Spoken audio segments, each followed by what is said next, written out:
Actor Sourav Das একজন criminal. হ্যাঁ, আপনারা ঠিকই শুনছেন, আমি একদম বিনা কোনো দ্বিধায় বলছি, অ্যাক্টর সৌরভ দাস আসলে একজন ক্রিমিনাল। ওনার অ্যাক্টিং ছেড়ে ক্রিমিনাল ওয়ার্ল্ড, আন্ডারওয়ার্ল্ড এইসব জয়েন করা উচিত। ঋত্বিক চক্রবর্তী, উনি আসলে একজন পুলিশ, ওনার অ্যাক্টিং ছেড়ে পুলিশ জয়েন করা উচিত।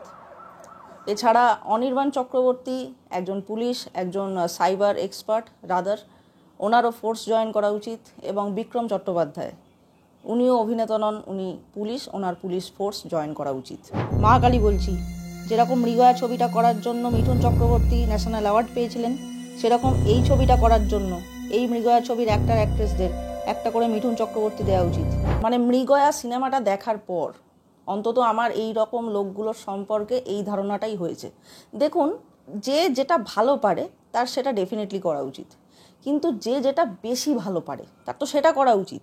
আমার মৃগয়া ছবিটা দেখার পর মনে হয়েছে যে এনারা অভিনেতা প্রত্যেকেই ভালো, কিন্তু এরা বেশি ভালো মনে হয় পুলিশ হিসেবে বা সৌরভ দাস ক্রিমিনাল হিসেবে। মানে এত এত কি বলবো, জ্যান্ত চরিত্রগুলো, এত মানে কোনো বাড়াবাড়ি নেই।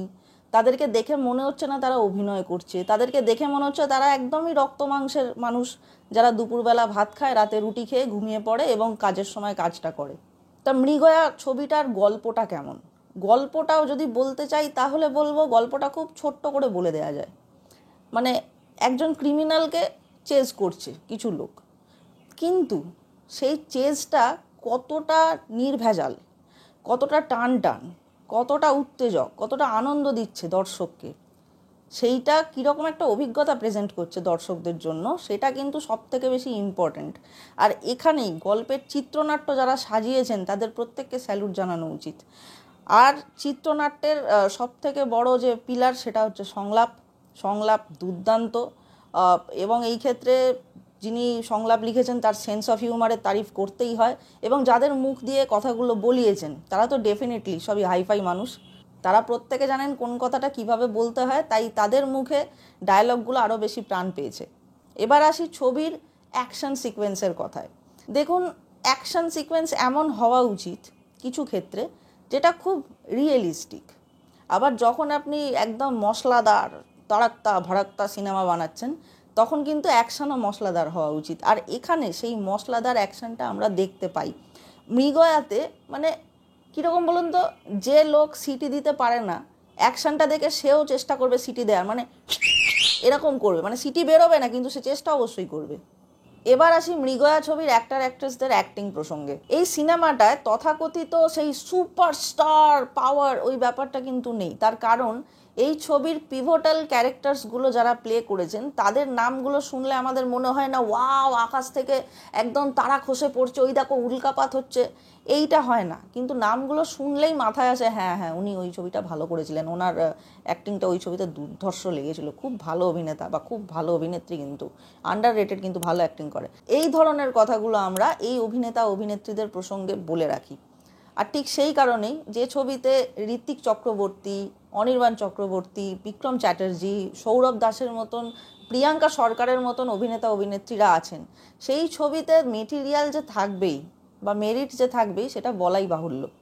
ইনফ্যাক্ট যাদেরকে আমি আগে সিনেমায় দেখিনি বাংলা ছবিতে, যেরকম রিজওয়ান রাব্বানি শেখ বলে একজন আছেন, এই ছবিতে খুব ভালো অ্যাক্টিং করেছেন, আমার ভালো লেগেছে ওনাকে, ওনার স্ক্রিন প্রেজেন্স খুব ভালো। এছাড়া অনন্যা বলে একজন রয়েছেন, তিনিও নবাগতা দেখলাম, তার মানে এটাও তার প্রথম ছবিই হবে। তো এদের দুজনের অ্যাক্টিংও বেশ ভালো লেগেছে। আর প্রিয়াঙ্কা সরকার যেটুকু সময় স্ক্রিনে ছিলেন তিনি ভালো করেছেন, তিনি সবসময় ভালোই করেন। ঋত্বিক চক্রবর্তীর অভিনয় থ্রু আউট দ্য ফিল্ম খুবই ভালো, আমি না বললেও সবাই জানবে উনি ভালোই করবেন। কিন্তু আমার কেন জানি না ফার্স্ট হাফে ওনাকে বেশি মজাদার লেগেছে। এবার যদি কেউ বলেন যে তুমি যে ছবিটা দেখেছো এর সবই তোমার ভালোই বলে যাচ্ছ, ভালোই বলে যাচ্ছ, ছবিটার মধ্যেই কোনো লুপ হোল নেই, বস আমি এত বড় ফিল্ম ক্রিটিক তো নই যে লুপ হোল বার করবো, বসে বসে খুঁত বার করবো। খুব মোটা দাগের ভুল চুক হলে সেগুলো চোখে পড়ে, আদারওয়াইজ খুব ভালো ফিল্ম বোদ্ধা না হলে আমরা অত বিচার করি না। আমরা সাধারণ দর্শক, যেটা মনে হয় ভালো লাগছে পয়সা উসুল, সেটা আমরা বলে থাকি। তবে হ্যাঁ, যদি বলেন যে এই ছবিটার মধ্যে এমন কোন জায়গা আছে যেটা তোমার মনে হয় যে আরও বেটার হতে পারতো বা কিছু, তাহলে বলবো এর মিউজিক পার্টটা। কারণ সিনেমায় বেশ কয়েকটা গান থাকলেও একটা গানও আমার মনে দাগ কাটেনি। কারণ ছবিতে বেশ কয়েকটা গান রয়েছে, কিন্তু একটা গানও আমার মনে নেই সিনেমাটা শেষ হওয়ার পর, বা একটা গানও শুনতে শুনতে মনে হয়নি যে বাহ গানটা বেশ ভালো লাগছে, তো বেশ আরেকবার শুনবো, সিনেমাটা শেষ হয়ে গেলে আমি ইউটিউবে গিয়ে শুনবো, এটা আমার একবারও মনে হয়নি। মানে রোম্যান্টিক সিকোয়েন্সের গান বলুন বা আইটেম সং বলতে আমরা যে ধরনের গানকে মাথায় আনি, সেই ধরনের গানগুলোতে যে ফ্লেভারটা ডিমান্ড করে সেই ফ্লেভারটা কিন্তু ছিল না। আর আরেকটা জিনিসও আমি বলবো মিউজিক ছাড়া, যেটা আমার একটু চোখে লেগেছে, সেটা হচ্ছে দেখুন সোনাগাছি এই জায়গাটা এই সিনেমায় খুব ইম্পর্ট্যান্ট একটা পার্ট কিন্তু প্লে করেছে। মানে সোনাগাছি শুনলেই সাধারণ মানুষ ই বাবা সোনাগাছি বলছি ই দাঁত কিরমির করে ওঠে, ওরকম করার কিছু নেই। সোনাগাছিও একটা জায়গা কলকাতার বুকে, সেটাকে বাদ দিলে চলবে কেন? তো যাই হোক, এই সোনাগাছি সম্পর্কে আমরা যারা ডকুমেন্টারি দেখেছি বা ভিডিও দেখেছি বা জানি, একটু ভেবেছি, পড়াশুনো করেছি, তারা কিন্তু যে লাইফস্টাইলের ধারণাটা পাই, আমরা তো সরাসরি গিয়ে দেখিনি, কিন্তু যে লাইফস্টাইলটা আমরা শুনেছি, যে সোনাগাছিতে যে মানুষরা থাকেন, তাদের জীবিকা নির্বাহ করেন, তাদের ঘর কি এত সাজানো হয়? মানে তাদের ঘর কি এত সুন্দর খাট, এত সুন্দর পর্দা, ঝকঝকে একটা ড্রেসিং টেবিল, গোল আয়না এত বড়, মানে এগুলো ঠিক একটু আমার বেমানান লেগেছে। বাদ বাকি মানে এই ছোটোখাটো দিকগুলো যদি সরিয়ে দিই, পুরো মুভিটার এক্সিকিউশন খুবই ভালো। আবারও একবার ছোট্ট করে বলে যাই সিনপসিস এই গোটা ভিডিওটার: গল্প ভালো, চিত্রনাট্য ভালো, প্রত্যেকের অভিনয় ভালো, আর অবশ্যই সংলাপ খুব ভালো। এটা একটা মশালা মুভি, যদি দেখতে চান তাহলে দেরি করবেন না, দেখে ফেলুন। আপনাদের যদি আজকের ভিডিওটা ভালো লেগে থাকে তাহলে প্লিজ আমার চ্যানেলটা সাবস্ক্রাইব করুন, আর ভিডিওটা তো লাইক অবশ্যই করবেন। কমেন্টে জানান আপনারা মৃগয়া দেখেছেন না দেখতে যাবেন বলে প্ল্যান করছেন, বা আপনাদের লাস্ট দেখা সিনেমা কোনটা, কেন সেটা ভালো লেগেছিল। তাহলে আজকের মতন এটাই রইল আমার ভিডিও।